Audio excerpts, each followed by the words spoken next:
Bonsoir amis internautes, très content de vous retrouver dans votre télé préférée, la 7 TV, celle de la vérité. Aujourd'hui, on vous offre un entretien spécial avec une grande personnalité au niveau de la commune de Sangalkam, mais également au niveau national.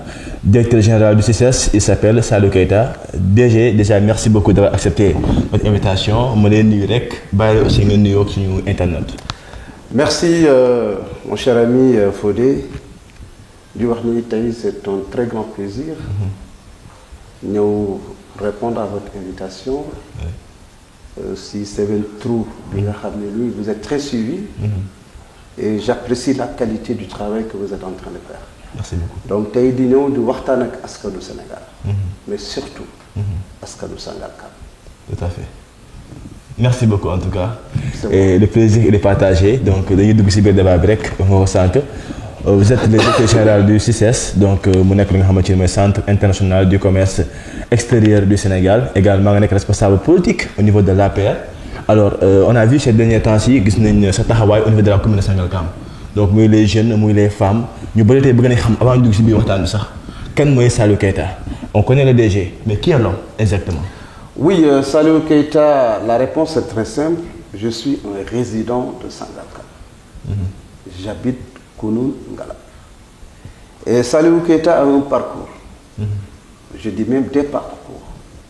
Un parcours académique, un parcours professionnel, mais également un parcours politique.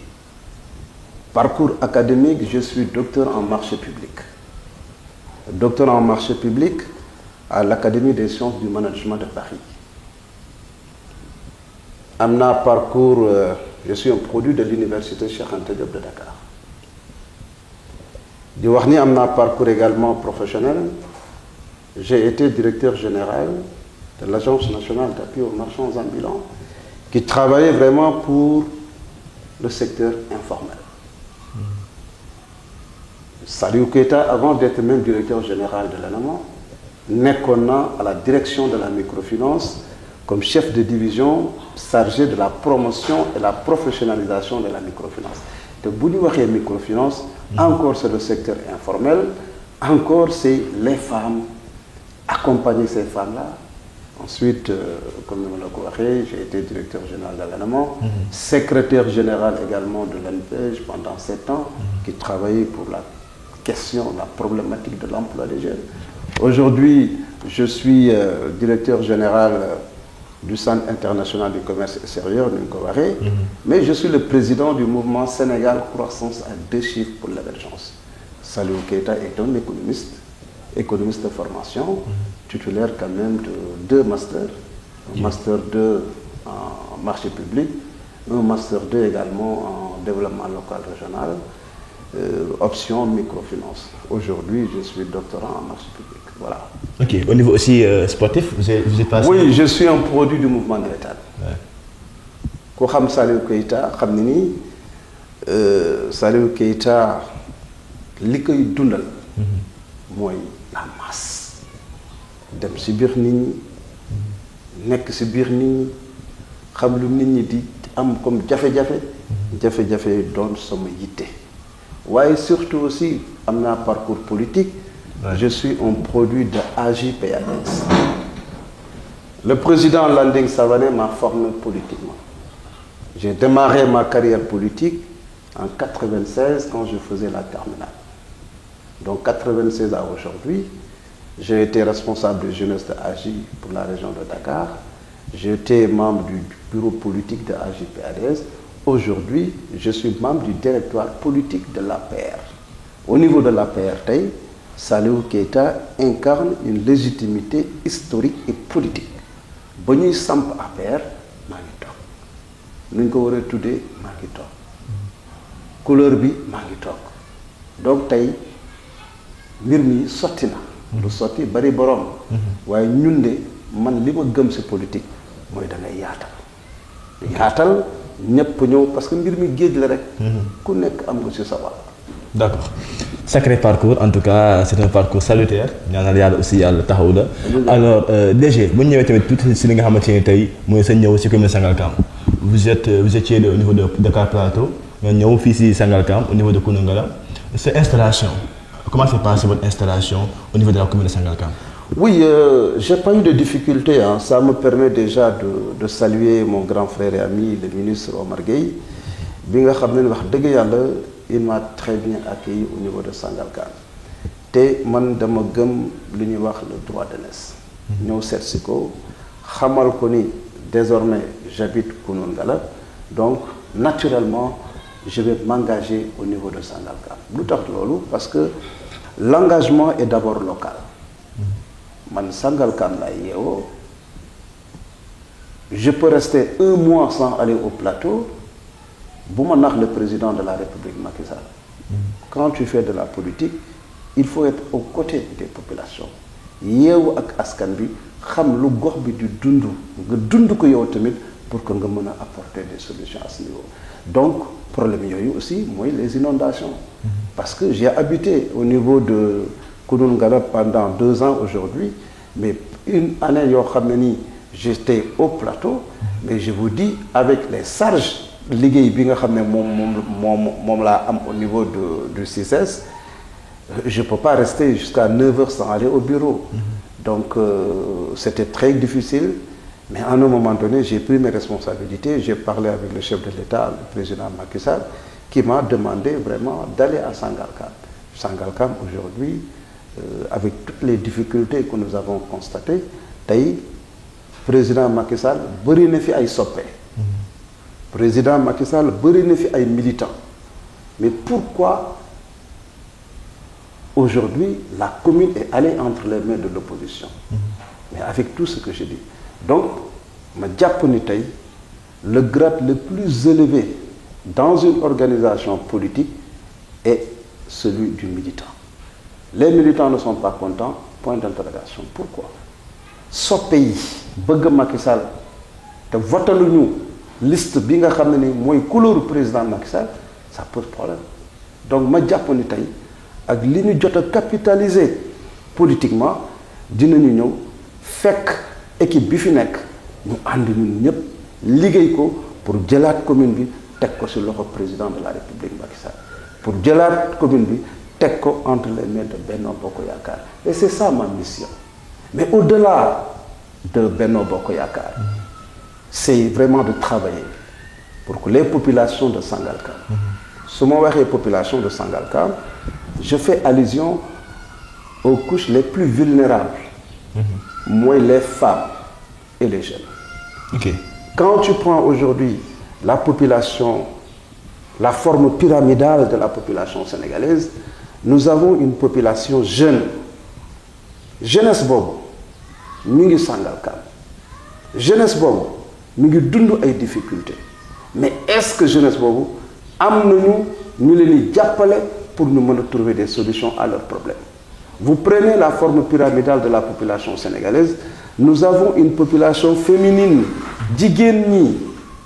Kon bu fekkee tey dañu bëgg xeex ndóol Sénégal, leader politique bu nekk gox bi nga dëkk dugal ci biir askan bi, demal ci jeunesse bi, demal ci famille, dugal ci jàkk yi 3e âge, dugal fu ne nga xam lan la askan bi di dund nga dund ko ak ñoom parce que yaa ngi dëkk seen biir. Ok. C'est important. Alors Saliou Keita nga ñëw ci commune Sangalkam moo wax sànq fekk fi Oumar Gueye mu nekk l'ex-maire nekk aussi koo xamante ni amoon na base politique à Sangalkam. ba nga ñëwee waxtaan ngeen, est-ce que on peut espérer, quand je dis on peut, je parle des gens de la coalition Benno Bokk Yaakaar, que ngeen mu nekk benn ngeen liggéeyal pour le président Macky Sall? Oui, ça c'est une obligation parce que xam nga ku xam Saliou Keita xam ne tey teraanga. ñun ba ñu waree jàng nañu, ba ñu waree am diplôme am nañu diplôme, ba ñu waree nekk dans l'administration. Sans la politique on est dans l'administration. Tey mes camarades de promotion, mais ils sont dans les départements ministériels. Ñii c'est des secrétaires généraux de ministère, ñii ce sont des directeurs de cabinet, etc. Mais donc man jàpp naa ne tey ak expertise bi nga xam ne am naa ko, sans la politique je peux y aller. Mais nous avons opté de faire de la politique. Bu boobaa la politique n'est pas une fin en soi. Tey li ma mën a wax daal mooy man Saliou Keita personnellement je ne suis pas dans une logique de positionnement. Kon bu fekkee ne ko dans une logique de positionnement, querelle yu ndaw yi entre camarades de parti entre leaders man bokkuma si yooyu et d'ailleurs li ma gëm mooy lépp loo xam ne sax fii au niveau de Sangalkam dafay jóge si biir parti bi di yegg si man personnellement j'en ai pas besoin li ma gëm mooy yàlla dénk na ma teraanga boo xam ne ni askan bi ñoo ma ko dénk muy la CICES tey CICES boobu président de la République moo ma defal décret donc j'incarne l'image du président de la République donc foofu c'est les pouvoirs du président de la République que nous sommes en train d'exercer mais pouvoir du président boobu mais askan bi ñoo ko jox kon ñun fi ñu toog askan bi la mais est-ce qu'on a le droit de montrer le dos askan bi est-ce qu'on a le droit de ne pas écouter les populations est-ce qu'on a le droit de ne pas aller comprendre ce que les populations sont en train de vivre bu ñu ko defee rek on devient malhonnête c'est pour cela aujourd'hui man Saliou Keita li ma gëm mooy jaxasoo ak askan bi te loolu li ma wax l'engagement politique moo tax tey boo ma gisee tey maa ngi ci terrain bi metti na nag parce que je ne reçois aucun fonds politique li may demee mooy lii nga xam ne ni président moo tax ma am ko ginnaaw yàlla naa ko delloo askan bi naka laa koy delloo askan bi mooy fexe ba jeunesse bi am loo xam ne dina leen rassurer. D'accord. Les groupements de femmes qui sont là mais nañ leen gën a organiser faire la promotion de l'entrepreneuriat. J'ai rencontré aujourd'hui hier le responsable du foyer des jeunes de Sangalkam. Cheikh Sow, oui. Cheikh Sow, mais il est venu me voir mais séance tenante on a réglé un problème avec eux parce que gis nga dëkk bi bu fekkee askan bi gox bi dañ la jox responsabilité te xamoo dëkk bi te amoo carnet d'adresse te xamoo nit ñi doo fi régler dara. Tout à fait. Alors j'ai deux questions pour vous Saliou Keita. Benn bi mooy déjà vous êtes aussi responsable politique au niveau de Benno Bokk Yaakaar et c'est quoi la perception politique de Saliou Keita? La deuxième question mooy on a vu la proximité avec les populations de Sangalkam. ñu gis muy les femmes muy les jeunes muy les ASC les zones d'ailleurs sax vous étiez le parrain de la première journée de la zone 7A également zone 7B aussi yow nañu bëgg a parrainer ñu gis sa proximité ak population bi les femmes les structures mais ñëw am benn collaboration bu xamante ni dafa fulgurante avec les populations de Sangalkam au-delà de votre perception pourquoi un tel attachement aux populations? Oui, xam nga Saliou Keita est un disciple de Cheikhoul Khadim. Saliou Keita est très proche des guides religieux loolu moom ñëpp xam nañ ko te jàngat bi ma jàngat mooy amal askan bi njariñ nit ñi boo leen amalee njariñ dina ñëw vers toi te duma lor kenn loolu rek mooy sama secret amal nit ñi njariñ te bu leen lor yàlla bu ma lor doomu adama loolu mooy sama secret loolu laa dund loolu mooy sama éducation te noonu laa koy doxalee aussi te awma benn problème clivage politique tey boo jëlee opposition sénégalaise je prends la Yewwi Askan Wi tu prends Khalifa Sall tey Khalifa Sall laa gën a jege que certains aujourd'hui qui sont de Benno et qui se disent candidats à la candidature pour être président de la République Khalifa Sall laa gën a jege mais ma conviction aujourd'hui c'est que Macky Sall n'a pas d'alter ego le président Macky Sall c'est le meilleur de tous les présidents du Sénégal aujourd'hui ñu koy ñaanal yàlla il respecte les Sénégalais le président Macky Sall a toujours respecté les Sénégalais la parole qu'il a donnée respecté na ko ñu ngi koy ñaanal l'après-pouvoir nekkal ko njariñ gën a ko jural ko lu ëpp li xam ne ni mooy li mu am ni tey. Ok alors ba nga ñëw aussi ci commune bi gis nañ ni yaa ngi fii depuis 2 ans maintenant population bi lan lañ mën xaar ci yow pour le futur. Non mais population yi lu ñu mën a xaar ci ñun mooy. parce que tamit on voulait savoir est-ce que dina constant quand même parce qu'on a vu que ni l'entrée en matière sa dugg ci fii sa installation amal nañ njëriñ askan wi il faut le dire aussi ndax le foyer boobu. Vous savez Saliou Keita a toujours été constant je ne suis pas un politicien professionnel moo tax je suis à l'aise quand je parle askanu Tëngéej ñu ngi may dégg askanu Sangalkam ñu ngi may dégg je suis jeune j'ai une carrière devant moi te sama carrière 20 ans man mën naa politique encore 25 ans mën naa politique encore te loolu dara jarul ma ko yàq éducation laa la wax éducation bi ma am mooy tey damay jaamu yàlla nag boo koy def jàpp naa ne mooy politique bii stratégie la pour man yoon la pour man gën a mën a jaamu yàlla naka laa koy defee xool askan bi lu ñuy dund ma doon seen Baay Faal mais day fekk li ma xam ma wax ko lu ma mën ma def ko te du ma dig kenn et je ne prends aucune promesse je ne fais aucune promesse dans ma démarche politique je ne prends aucun engagement également avec quiconque li ma gëm daal mooy dinaa jaxasoo ak Fanta waxtaan ak Fanta dina ma wax soxla am ma ne ko dégg naa la saa yi ma ko mënee ma def ko ku yàkkamti nag mënoo nekk ak man. Ok. Il y en a qui pensent que vous êtes ambitieux. On dit que Saliou Keita pense même à diriger la commune. Est-ce que vous confirmez? Vous savez, moi je suis très ambitieux. Waxuma ambitieux, je suis très ambitieux. Ok. Mais ay waxu mairie taluma ko. Xam nga lu ma tal? Génération future. Sangalkam laa dëkk. Kunun Ngalam laa dëkk. Su may voyager tey. On me dit DG tu habites où? Je dis mettez Kunun Ngalam. Kunun Ngalam moo ma gënal tey Sénégal. Samay doom fii lañ dëkk kenn mënu ko dindi. Samay sët fii la ñuy xam kenn mënu ko dindi waaye ñun bu ñu liggéeyul ba defar gox bi tey ñooñu bu ñu ñëwee dinañu weddi dinañu xeeb. loolu laa gëm. parce que tey Senghor avait une très belle vision. Senghor moo doon wax ni Sénégal Dakar va être comme Paris en l'an 2000 mais tey Senghor bu yeewoo gis li président Macky Sall def ci réew mi xolam dina set loolu kese la kon di wax ni nañu bàyyi di am ay ambitions yu limitées. Quand on me dit commune de Sangalkam c'est une ambition limitée. Saliou Keita dépasse ay Sangalkam mais l'ambition dépasse Sangalkam. L'engagement est d'abord local au niveau de Sangalkam mais man j'ai une dimension nationale. Okay. J'ai une dimension internationale. Tey gouvernement du Sénégal war nañ fa dugg gën fa am baat lijjanti bagages yi lijjanti ay opportunité indi ko fii si Sangalkam tey Omar Gueye ak lu mënta nit mën a wax na nga ko féliciter na nga ko gërëm parce qu'il faut être reconnaissant dans la vie. Le ministre Omar Gueye a beaucoup fait mais l'œuvre humaine n'est jamais parfaite. Nit munoo def lépp mu mat Saliou Keita bu kenn xaar mu ñëw def lépp mu mat mënta nekk kon nit bu fi nekkee le maire actuel muy Pape Sow. Justement di ko ñaanal. di ko ñaanal parce que doomu aadama. waroo yéene sa morom dara lu ñaaw. ñun ñëpp dañuy dee ku nekk ak sa bàmmeel la. kon nañu gëm aussi yàlla destin. le destin mooy dogal tey bu fekkee tey le destin lii la wax dina ko assumer mais ñun dinañ ko ñaanal.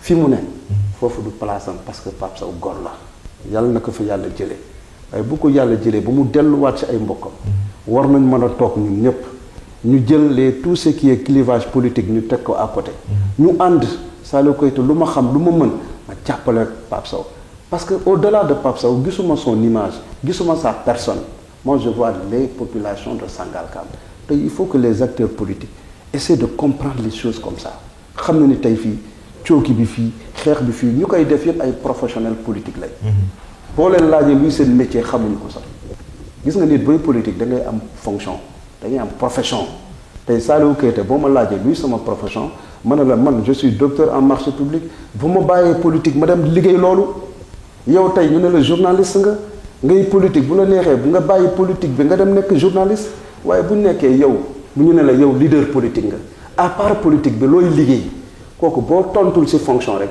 businessman. Ok alors au-delà des souhaits bu ngay adressé au maire Alpha Bokar Xuma est-ce que aussi am na beneen taxawaay boo mën def pour jàpp si actuellement la commune bokku ñi nga xam ne dañu ànd ak moom ñu ngi ñaan yàlla libéré ko est-ce que au-delà des souhaits il y a aussi des actes yi nga xamante ne yaa ngi posé.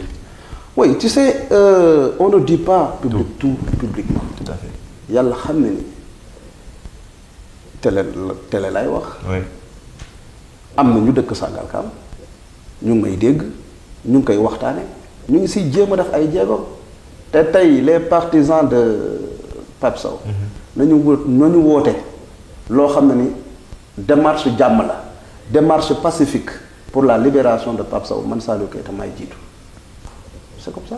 D'accord alors mu ngoog je pense que ni leer na alors ñu ñëw tuuti au niveau national donc Saliou Keita nga nekk ko xamante ne yaa ngi ci coalition Benno Bokk Yaakaar ànd ak président Macky Sall votre relation avec le président. Oui, le président Macky Sall, c'est mon grand frère. Tey loolu umpul kenn président Macky Sall du nguur moo tax ma ànd ak moom président Macky Sall du teraanga moo tax ma ànd ak moom président Macky Sall c'est un grand frère qui a beaucoup contribué à ma formation man Macky Sall moo def si man ma dem jàngiwaat président Macky Sall damaa bokk si njabootam président Macky Sall xam na ni damaa jàng xam na ni mën na ma dénk kon nit kooku dama koy ñaanal moo tax quand j'étais responsable des jeunesses de AJ/PADS muy dund jafe-jafe yu bari au niveau du PDS taxul ma ànd ak moom déedéet parce que man lu may ànd ak nit rek conviction la dinañ bokk ndey ak baay président Macky Sall dañu bokk ndey ak baay waaye dafa nekkoon PDS man ma nekk AJ/PADS je le fréquentais mais PDS bi mu nekkoon c'était pas ma conviction waaye dañuy sëq jàll mais bés bu mu demee ba créer parti politique am dama ne man sama ngor mayuma ma nekk feneen Macky Sall am parti noonu laa àndee ak moom nekk biir plateau il y avait 3 ténors muy Diop Sy muy Farba Ngom Farba Senghor ak Fadel Gueye et j'étais très jeune je les ai affronté leen gagné leen sans APR donc moi je suis quelqu'un qui n'a pas peur. D'accord. Quand il faut s'engager. Quand il faut s'engager moi je m'engage te aw ma dara lu may ragal. Ok mu ngoog la coalition actuellement nekk ci moment choix le président ba léegi defagul choix par rapport ak candidat coalition Benno Bokk Yaakaar yow ñu gis ni kat vous êtes trop proche aussi de Amadou Ba le ministre des sports premier ministre actuellement pourquoi yow nga jàpp ni Amadou Ba peut-être est le candidat idéal pour la coalition. Oui vous savez man le président Macky Sall sama patrimoine la Amadou Ba c'est 2014 ba muy diriger la liste de Dakar. C'est moi qui ai fait une sortie ba may def sortie j'avais dit une chose ma ne ko du Saliou Keita mooy tax président Macky Sall am majorité à l'Assemblée nationale. du Mademba ou Massamba mooy tax mu am majorité à l'Assemblée nationale. pour ñu bëggee am majorité à l'Assemblée nationale lenn rek moo ñu si lenn la ñu war a waxtaan mooy les réalisations du président et ces réalisations du président lan moo ko indi mooy le seul référentiel de politique économique et sociale mooy le plan Sénégal émergent. Le plan Sénégal émergent la vision c'est le président Macky Sall mais la conception ak mise en œuvre bi réalisation yi mais le ministre Amadou Ba ministre des Finances a beaucoup contribué à ce niveau ma ne leen te ce Amadou Ba il habite aux Parcelles Assainies boo nga xam ne ni bastion électoral la ma ne donc Amadou Ba bi buñ ko joxee mu diriger Dakar war nañu am yaakaar waaye Boun Abdallah Dionne bi nga xam ne mooy premier ministre war na mën a nekk tête de liste nationale na wër dëkk bi wax les réalisations te ba ma koy wax am na ñu bari dañ ma ñoon ngañ ñu ne ma Saliou Keita pourquoi tu dis ça ay voilà parce que le gars yi moo yéex a ñëw y a pas d'ordre de préséance de soxla kon gis nañu réalisation yépp kon Amadou Ba aujourd'hui n'est pas n'importe qui c'est un grand commis de l'État te jikko yi ma gis ci Macky Sall jikko yooyu laa gis ci Amadou Ba Amadou Ba du wax Amadou Ba bariwul wax Amadou Ba respecté na doomu aadama Amadou Ba jàng na te xam na luy administration te xam nañu naka la ñuy lijjanti pour jàppale réew. alors au cas où Macky Sall tey choisir ko. Bon vous savez donner mon point de vue. Ça ne veut pas dire que du ma respecter le choix du président Macky Sall. Okay. Man Macky Sall sama patrimoine la. sama xalaat dama koy joxe on est en démocratie. Tout à fait. Il y a cette démocratie interne de parti.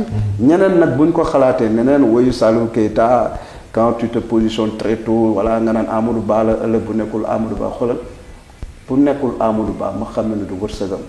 waaye kii nga xam ne ni mooy nekk le candidat de Benno nous allons le soutenir mais nag ce candidat là s'il passe et qu'il dit que oui Saliou Keita na ma au départ ça n'engage que lui. man dama ne politique dundulu ma. moo tax je suis à l'aise de parler comme je veux mais lu may wax njëriñu Sénégal njëriñu askanu Sénégal et que président Macky Sall li mu fi bàyyi ñu sàmm ko. te Amadou Ba est bon pour la continuité. D'accord alors nga nekk DG CICES depuis le 22 juillet 2020 la ñu installé donc nga def 3 ans si boobule donc CICES. Alors comment s'est passée déjà la gestion au niveau du CICES? Oui, vous savez, le CICES est satisfait parce que quand je venais au CICES, les Sénégalais voyaient qu'il y avait beaucoup de difficultés. Mais le chemin, c'est comme on dit, le chemin, c'est la réussite pour moi.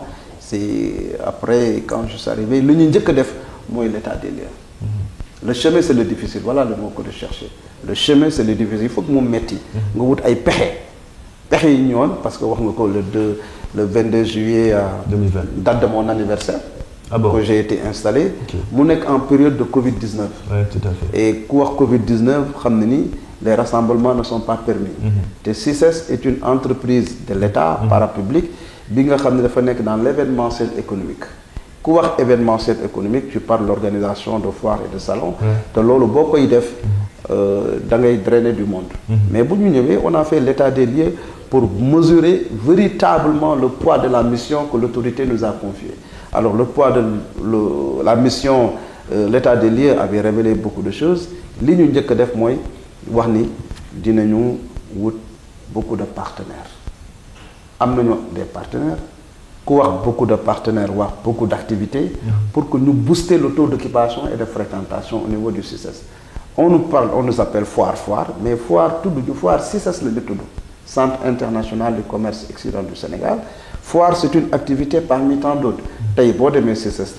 Mais ça bouge, les gens sont en train de sortir, etc. Parce que l'orientation, vraiment, on veut faire du CICES un hub économico-culturel. Un centre des affaires, de la promotion culturelle, mais également des loisirs. Mais les que dans un cadre attrayant, un cadre convivial. J'ai mis en place une direction chargée du cadre de vie pour que beaucoup de Sénégalais, mais tu auras envie de revenir.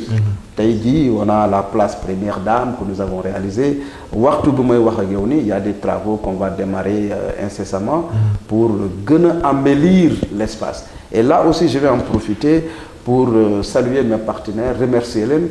Et quand je dis mes partenaires, globalement, c'est Orange par exemple, mais surtout c'est la ville de Dakar. Xam nga Barthélémy Dias aussi sama xarit la ñu ngi liggéey te bu ñëpp gis nañu li ma jotoon di def avec l'ex-maire Soham Wardini nekk sama mag aussi sama xarit sama tata ñu tàmmali ko ak moom, mais avec Barthélémy Dias on va vers ce qu'on appelle doubler même yéene bi ndaw si amoon.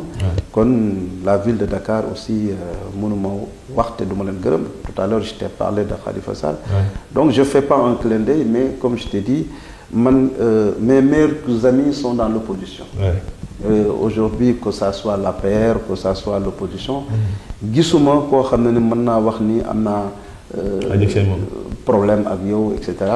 Mais Salou Keita, je suis libre d'esprit, je ne me fais pas de fixation, mais yàlla sax am na ay noon yàlla bi nga xam ne sàkk na nit mais nit bañ ko kon xaaruma ne ñëpp bëgg ma dina am ñoo xam ne nii bëgguñu ma jàpp naa ne samay noon nañ mais noonu yooyu soxlawu ma leen xam waaye yàlla naa bëri noonu yooyu ñooy tax muy góorgóorlu am na si solo noonu yi dinañ tax nga góorgóorlu te su ma demee ba xam ne sama noon nga dinaa la defal teraanga dinaa leen jàppale waaye samay soppe bëgg naa ñuy kontaan saa su ne. D'accord. Salou Keita, directeur général du CICES, responsable politique au niveau de l'APR dans la commune de Sangalkam. Tey moo nekkoon suñu gan ci entretien spécial bu ñu leen jagleel yéen suñu internet de la 7TOF TV. Alors temps bi jeex na, en tout cas ça a été un bon entretien. J'espère que ni la commune de Sangalkam dina am yaakaar tey ci dimension personnelle bu mel ni yow. Foyer bi dem ñëw nañ fii, ils ont salué cette initiative là. Il y a le stade de Sangalkam aussi qui est là, nekk aussi une doléance de la part des sportifs, notamment des footballeurs. Je pense que ni yegg nañ ko. On peut espérer quand même dina am benn retour favorable par rapport à toutes ces doléances là. Après avoir répondu à cette question là aussi ma bàyyi rek nga tàggoo Oui, je pense que effectivement la zone 7 de Sangalkam, la zone 7A de Sangalkam, la zone 7B de Sangalkam, ginnaaw bu ñu jàppale